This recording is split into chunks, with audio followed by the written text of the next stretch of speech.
안녕하세요. 서울 북부교회에서 주 예수님의 이름으로 제공하는 은혜와 진리의 성경 강해 시간입니다. 이번 시간에는 가나의 혼인잔치에 참석하셔서 첫 번째 표적을 행하신 예수님을 만나게 됩니다. 시청하시는 동안 이 주님을 통하여 거듭나고 변화되는 은혜가 함께 하시기를 기원합니다.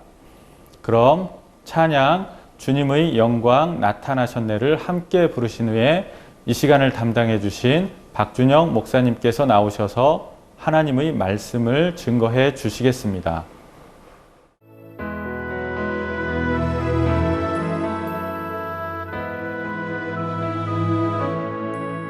주님의 영광 나타나셨네.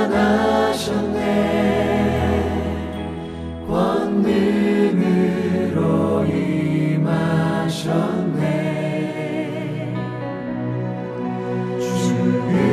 죽음에서 날 살리신 주 성령, 놀라우신 주 하나님. 할렐루야 주의 나라, 할렐루야 임하소서.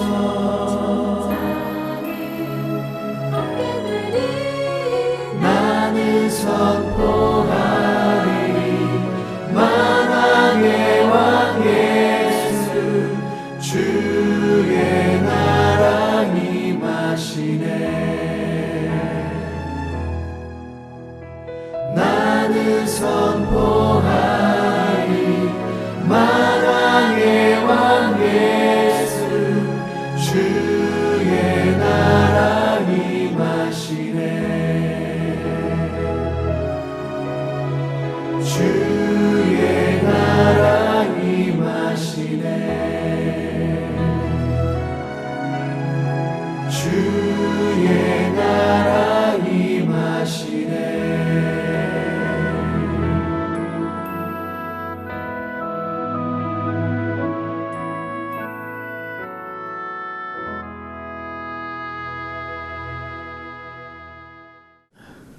안녕하세요.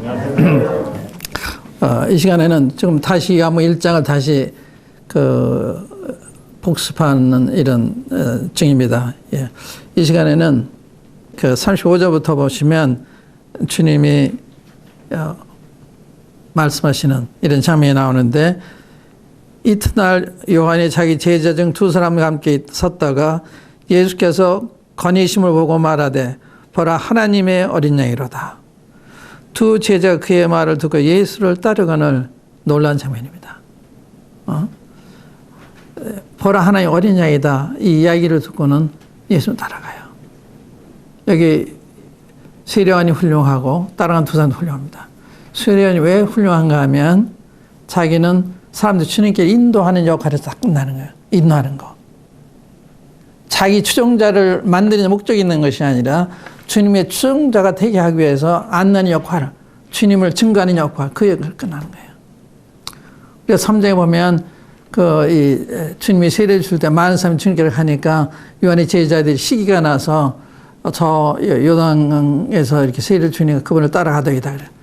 그때 하늘에 주신 것 외에는 아무도 받을 것이 없다 하시면서 신부를 취하는 자는 신랑이나 서서 신령의 음성을 듣고 크게 기뻐하는 사람이 있으니 나는 그 기쁨이 충만하다. 저는 흥해되고 나는 쇠해되겠다. 놀라운 말씀입니다. 이거는 목사님들과 저에게 해당되는 이야기예요. 우리는 사람들을 주님을 잘 따라가도록 하고 있는지 나를 따라가고 있는지, 이게 중요한 거거든요. 근데 세례요한은 주님을 따라가도록 해요. 주님을 따라가도록. 주님의 제자가 제대로, 내 제자가 아니라. 그러니까 세례요한은 훌륭한 우리 모범이 되는 분이죠. 자기의 추종자들을 잃는 것을 기쁘게 생각했어요. 주님만 따라가 준다면 그게 제가 원하는 일이죠. 그게 전도자 역할이고 목회자 역할이고 이런 저 같은 사람들의 역할이죠. 주님을 따라가도록 하는. 나를 따라온 게 아니라 주님을 따라가도록. 보라, 하나님 어린 양이다. 그러니까 그 주님 따라가잖아요. 주님 영접해서 주님이 모임의 중심이 되십니다. 그래서 거기 모이기 시작하고 그 다음에 안드레, 베드로 전도에 베드로가 함께 모이게 되고 그 다음에 빌립이 함께하게 되고 그 다음에 나단이 함께 되고 이래서 주님이 모임의 중심이 돼요. 예루살렘 성전이 중심이 아니라 예수님이 모임의 중심이 되셨습니다. 여러분이 모이실 때 누구 보고 모이느냐? 예수님 보고 모이셔야 되는 거예요. 예수님 보고. 여러분들이 모이실 때 예수님을 바라보시면서 모이시는지. 세례요한은 보라 하나님 어린 양이다 했을 때 이 두 제자가 어느 정도 본 것입니다. 그래 따라간 거예요. 봤기 때문에. 보라 세상적이고 하나님 어린 양일 때 뭘 본 거예요. 그래 따라간 거든. 가서 진짜 이분이 메시아시구나, 그리스도시구나, 하나님 아들이시구나 이걸 확인한 거예요. 그거로 나와서 우리가 메시아를 만났다고 그러죠. 메시아를 만났다. 이런 고백할 수 있어야 되는 거거든요. 예수님을 찾은 사람이 예수님을 만나게 되는 거예요. 만나면 그걸 아는 것입니다. 우리 메시아를 만났다. 우리가 만나면 메시아인지 아닌지 잘 모르겠다. 그게 아니라 메시아를 만났다 그러잖아요. 또 빌립이 나단을 찾아서 전도할 때 그 말을 듣고서 나서 무슨 훌륭한 사람이 날 수 있냐 그랬을 때 와 봐라. 다음 빌립이 그랬죠. 그 모세율법에 기록하였고 여러 선지에 기록한 그 일을 우리가 만났다. 놀란 이야기입니다. 구약성에 예언된 그분을 만났다. 이분이 그분이 아닌지 모르겠다. 그냥 만났다. 그래서 보라 했는데 봤느냐 하는 질문을 우리가 할 수가 있습니다. 보라 세상지고 하나님 어린 양이다. 이분을 봤나 깨달았나. 보라 하나님 어린 양이다. 그러니까 이런 말씀을 그냥 지나가는 게 아니라 진짜 나는 봤나. 이게 중요한 거거든요. 이 봤나. 보면 따라가는 거예요. 또 그분과 함께 거하는 거예요. 그래서 예수님과 함께 거하잖아요. 그 장면이 중요한 거예요. 예수님이 모임의 중심이 되셨다. 예수님 중심으로 모였다. 이제 예루살렘에 가는 게 아니라 예수님이 모임의 중심이 되신 것입니다. 옛날에는 예루살렘 성전이 모임의 중심지였습니다. 하나님 거기에 자기 이름을 두셨어요. 그러나 우리 2장에 보면 아십니다마는 이 유대교가 타락을 해서 주님이 오신 거예요. 주님이 성전이 되신 것입니다. 그러니까 이제 주님이 거하시는 것이 예루살렘에서 주님께로 바뀐 거예요. 주님이 떠나신 다음에 교회 안에 와서 계시고 그 다음에 우리가 주님께로 가고 이것이 이제 그 하나님 역사하는 방법이신데 주님께서 모임의 중심이 되셨다. 이 얘기를 드리고 싶어요. 모임의 중심이 되셨다. 여러분들이 친구 중심으로 모이는지 예수님 중심으로 모이는지 예수님을 뵙기 때문에 그분에 와서 거기서 만나는 이건 다른 거예요. 거기서 친구를 만날 수도 있고 친척을 만날 수도 있고 그래서 예수님이 모임의 중심이 되셨다. 그 말씀 들으시고요. 그 다음에 43절에 보면 이튿날 예수께서 갈릴리로 나가려 하시다가 빌립을 만나 이르시되 나를 따르라 하시니 주님이 나를 따르라는 말을 하셨습니다. 처음 하시는 거예요. 나를 따르라. 함께 이제 모였는데 나를 따르라. 어떻게 주님 위해 사느냐? 주님을 따르는 거. 이게 주님을 섬기는 거고 주님 위해 사는 거고 주님을 따르는 거. 이게 중요한 겁니다. 주님을 따르는 거, 사람을 따르는 거, 교회를 따르는 거. 교회가 주님을 따르면 그 교회에 따르는 거 맞는 거죠. 그러니까 주님을 따르는 거, 주님 때문에 따르는 거. 그러니까 주님이 우리의 섬김의 중심이 되신 것입니다. 모임의 중심이 될 뿐 아니라 우리 섬김의 삶의 중심이 주님의 나를 따르라. 이게 좀 놀라움입니다. 주님이 자신을 늘 절대적으로 나를 따르라. 게바에게 너는 요한의 아들 시몬의 장자 게바를 하리라. 막 계명도 해주시고 오늘 네 집에 내가 유하게 되겠다. 이렇게도 말씀하시고 주님 절대 하나님이세요. 나를 따르라. 그게 주님을 따르는 거다. 사람을 따르는 게 아니고 또는 단체를 따르는 거야. 주님을 따르는. 주님을 따르기 때문에 거기서 만나서 교제하는 게 교회입니다. 주님을 따르는. 그게 전제되는 거예요. 주님을 따라야 되는 거죠. 여러분들이 다 주의 음성을 듣고 주를 따라야 되는 거예요. 그 음성이 성경에 기록이 되어 있죠. 나를 따르라. 이게 중요한 말씀입니다. 나를 따라오너라. 그래서 성경에 보면요. 내게 오라고 그러잖아요. 수고하고 무거운 짐 다 내게로 오라고 그러잖아요. 그러면 내가 너에게 쉼을 주라. 주님 앞에 가야 구원 받습니다. 기독교는 다 주님이에요. 또 내게 배우라. 나를 따르라. 내 안에 가라. 다 주님이 있습니다. 주님. 구원 받을 때도 주님. 구원 받은 후에도 주님. 주님을 따를 때도 주님. 주님과 교제할 때도 주님. 수고하고 무거운 다 내게로 오너라 할 말씀은 그건 구원에 대한 얘기예요. 구원에 대한 거. 구원 받으면 내게 배워라. 그리고 주님을 잘 배워야 주님을 따르는 거예요. 그 다음에 마태복음 4장은 나를 따르라고 그러잖아요.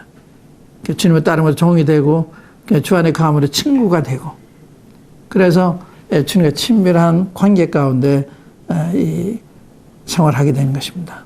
날 따르라. 굉장히 좋은 말씀, 귀한 말씀. 나라고 하는 주님을 따르시는지 사람을 따르는지 단체를 따르시는지 이게 중요하거든요.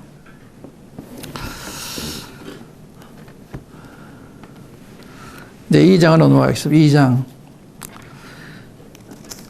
사흘째 되던 날 갈릴리 가나에 혼례가 있어 예수 어머니도 거기 계시고 예수와 그 제자들도 혼례 청함을 받았더니 포도주가 떨어진지라 예수 어머니가 예수에게 이르되 저들에게 포도주 없다 하니 예수께서 이르시되 여자여 나 무슨 상관이 있나이까 내 때가 아직 이르지 아니하였나이다. 그 어머니가 하인들에게 이르되 너희에게 무슨 말씀 하시든지 그대로 하라 하니라. 자기에 거기에 유대인 정결 예식을 따라 두세 통 되는 도로 항아리 6이 놓였는지라. 예수께서 그들에게 이르시되 항아리에 물을 채우라 하신즉 9기까지 채우니 이제는 떠서 연회장에 갖다 주라 하시매 갖다 주었더니 연회장 물로 된 포도주를 맛보고 어디서 났는지 알지 못하되 물떠온 하인들은 알더라. 연회장이 신랑을 불러 말하되 사람마다 먼저 좋은 포도주를 내고 취한 후에 낮은 것을 내거늘 그대는 지금까지 좋은 포도주를 두었도다 하니라. 예수께서 이 첫 표적을 갈릴리 가나에서 행하여 그 영광을 나타내심에 제자들이 그를 믿으니라. 그 후에 예수께서 그 어머니와 형제들과 제자들과 함께 가버나움으로 내려가셨으나 거기에 여러 날 계시지는 아니하시니라. 이게 놀란 장면입니다. 여기 갈릴리 가나, 이 가나는 나사렛에서 약 10거리 정도 떨어진 한 6km 정도 떨어진 곳이라고 합니다. 가까운 거리에 있는데 나사렛이 무슨 선한 것이 날 수 있냐 할 것처럼 유명한 동네는 아니에요. 가나. 나다인족의 출신이죠. 그런데 여기서 혼잔치가 벌어졌습니다. 결혼식이 열렸어요. 근데 이 결혼식을 하는 이 집안은 굉장히 가난했던 것 같습니다. 그래요. 포도주 떨어지잖아요. 그러니까 가난한 동네, 가난한 가정에서 지금 이 혼인이 벌어지고 있는 장면입니다. 그런데 예수님이 초대를 받으셨어요. 예수님이 가셨습니다. 가실 뿐만 아니라 그들에게 물을 포도주로 만드셔서 그 영광을 나타내셔서 많은 사람들이 믿는 계기가 됐습니다. 그런데 그 다음 장면을 보면 주님이 6월절에 되셔서 예루살렘 올라가세요. 거기 뭘 보셨느냐? 사람들이 장사하는 걸 보셨습니다. 지금 분노하셨어요. 내 아버지 집을 장사하는 집을 만들었다고. 그때 유대인들이 당신이 무슨 권세 이런 일을 하는지 증거를 대라 했을 때 그럼 이 성전을 헐라 내가 살에 일으키겠다. 이게 40년 걸려서 지는데 네가 살에 만들게 되냐. 주님이 육체 된 자기 성전을 그렇게 말씀하셨다. 이 말은 무슨 말씀이냐면 지금 한쪽에서는 은혜 베푸시 영광을 나타내는 한쪽에서는 책망하시고 진노하셨어요. 똑같은 주님이십니다. 주님은 은혜와 지혜가 충만하신 분이세요.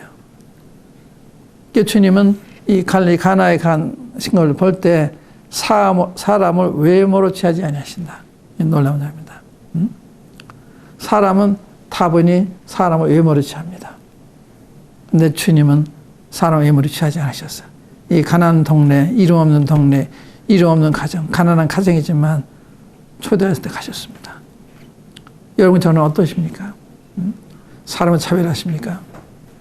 모든 사람을 동등하게 여기십니까? 모든 사람을 귀하게 여기십니까? 이런 걸 배울 수가 있어요. 베드로서에 보면요. 베드로서 2장 한번 찾아볼까요? 베드로서 2장에 보시면 무사람을 공경하라 하는 말씀이 있습니다. 2장 17절에 보시면 무사람을 공경하면 모든 사람을 공경하면 말이야. 모든 한 사람 한 사람 공경하며 형제를 사랑하며 하나님을 두려워하며 왕을 존대하라. 이 왕과 무사람을 존대하는 말이 같은 말입니다. Honor all men, honor the king. 그러니까 모든 사람을 소중히 여기고 왕을 소중히 해라. 그러니까 왕과 평민은 동등한 거예요. 동등한 거. 역할은 다르지만 그 가치는 동등한 것입니다. 하나님의 형상에 지어진 똑같은 거예요. 그래서 무사람을 공경해라. 소중히 여겨라. honor. 귀하게 여기라. 모든 사람 귀하게 하라. 그 사람이 가난하든 그 사람의 신체가 온전치 않든 그 사람이 교육을 덜 받았든 모두 귀하게 여기는 거예요. 그건 사회가 어렵지가 않죠. 무사람을 공경하며 왕을 공경하라. 똑같은 거예요. 그러니까 주님은 사람 외모로 취하지 않으신다. 주님께서 사울이 잘못했을 때 왕을 고르시는데 다윗을 고르시잖아요. 다윗. 말제. 이세, 다윗 아버지 이세의 가정에 가니까 사무엘이 가니까 거기에 자녀들이 많았습니다. 7 아들들이 다 사무엘 앞으로 지나갔어요. 큰 아들이 왔을 때 그 우위평이 당당해 보이고 외모가 왕같이 보였기 때문에 이 사람이 하나님 택한 사람이라고 생각했을 때 주님이 난 그를 버렸다. 나는 사람은 외모를 보되 나는 중심을 본다. 그런 말씀하셨어요. 그래서 나중에 그 7 아들들 다 지나간 다음에 주님이 택하심이 없으니까 이세한테 이 아들이 전부냐 그러니까 말제가 있네 들여서 양을 치고 있습니다. 오라고 해라. 그래서 왔을 때 다윗한테 기능 보시는 하나님 외모를 보시는 분이 아니에요. 중심을 보시는. 여러분들 중심이 주님 앞에 인정을 받는 게 필요한 거죠. 중심이 주님 앞에 바라야 되는 거예요. 사람은 나 옳게 여기는데 주님은 옳게 여기지 않으실 수가 있습니다. 주님 앞에 진실해야 되고 정직해야 되고 그래서 주님은 우리를 인정하시고 우리를 쓰시는 거예요. 그게 중요한 것입니다. 그러니까 누가 다윗을 쓰실 줄 알았어요. 그러니까 주님은 사람 외모로 취하지 아니하시는. 그가 막내고 어리고 그랬지만 주님은 다윗을 택해서 이스라엘 왕을 삼으시는. 그래서 여기도 이 갈릴리 가나에 이 가난한 집안이지만 결혼식 할 때 오셔달라고 그러니까 주님이 가셨습니다. 그래서 하객의 모습으로 지금 여기 참석해 계신 거예요. 하객의 모습으로. 그럼 거기 있는 분들이 이분을 알아봤냐? 못 알아봤죠. 못 알아봤죠. 그 일정에도 너희 가운데 너희가 알지 못하는 한 사람이 섰으니 나는 그의 신들의 포에도 감당하지 못한다. 너희들이 알지 못할 분이 거기 계시다. 그러니까 우리가 성경 읽고 있고 듣고 있는 이분을 우리 안다고 하시면 알지 못하는 경우가 많이 있습니다. 아는 것 같은데 알지 못해요. 그러니까 우리 기도할 때 보면 우리는 실제인 기도를 못해요. 습관적인 기도를 하기 싫고 실제 살아계신 분 앞에 기도하는 거거든요. 부차택하는 게 아니에요. 그런데 기도할 때 이 살아계신 그분 앞에 기도하는 건지 부처 앞에 하는 건지 남 들으라고 하는 건지 남 가르치려고 하는 건지 이게 느낄 때가 있어요. 이 기도는 주님 앞에 하는 거잖아요.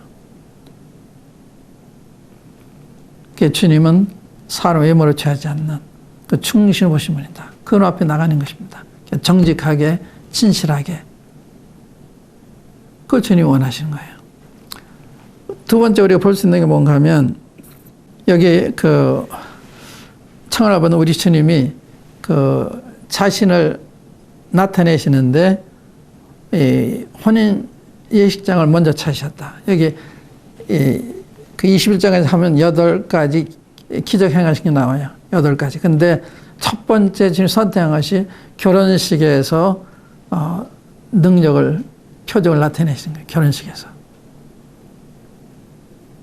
남자에서 누가 만드셨어요? 우리 주님 만드셨습니다. 결혼의 제도를 누가 만드셨어요? 우리 주님 만드셨어요. 그분이 지금 오고 계신 거예요. 얼마나 감격스러우셨겠어요. 이런데 자네 결혼할 때는 내 마음이 감격스러우신 것처럼 특별히 여러분 첫 자녀가 결혼한다고 그럴 때 상당히 흥분이 되고 그런 것처럼. 그런데 주님은 창조하신 분 아니에요. 남자 여자를 창조하시고 결혼의 제도 만드신 거가 계세요. 하객으로. 그런데 그런 알아채는 사람이 없었죠. 그러나 어머니는 조금 주님을 알았습니다. 그래서 주님한테 포도가 떨어졌다 얘기를 해요. 포도가 떨어졌다. 이 마리아, 어머니인 마리아가 포도가 떨어졌다는 이야기만 한 것도 굉장히 놀라운 거예요. 왜 놀라운가 하면 그렇게만 말씀드려도 포도주를 만드실 것이다. 이렇게 믿었던 것 같습니다. 마지막 11장에 보면 마르다와 마리아와 나사로 3남매가 살았는데 나사로 병들었잖아요. 그때 사람 보내면서 주의 살아신 자가 병들었습니다. 이렇게만 얘기하라고 그랬어요. 그럼 50그릇 생각한 거거든요. 그러니까 다시 말하면 다 설명을 드리지 않아도 주는 다 아신다 이 말이에요. 오시라기 전에 와도 50분이다 이거예요. 그래서 포도가 떨어졌다고 해서 포도 좀 만들어 드려라 이런 얘기 할 필요가 없었어요. 포도 떨어졌다. 이것도 놀란 장면입니다. 그때 우리 주님이 여자요, 나 무슨 상관이 있나? 내 때까지 이르지 않았다. 이게 놀라운 이야기입니다. 마리아는 어머니처럼 행세하려고 그랬을 때 no. 주님이 이 어머니 관계를 구별하시는 여자요. 그 여자 하는 말이 물론 풀순한 무리한 얘기가 아닙니다. 여자 하는 말씀은 이제는 어머니가 아니고 여자예요. 주님 창조하신 여자 중에 한 사람입니다.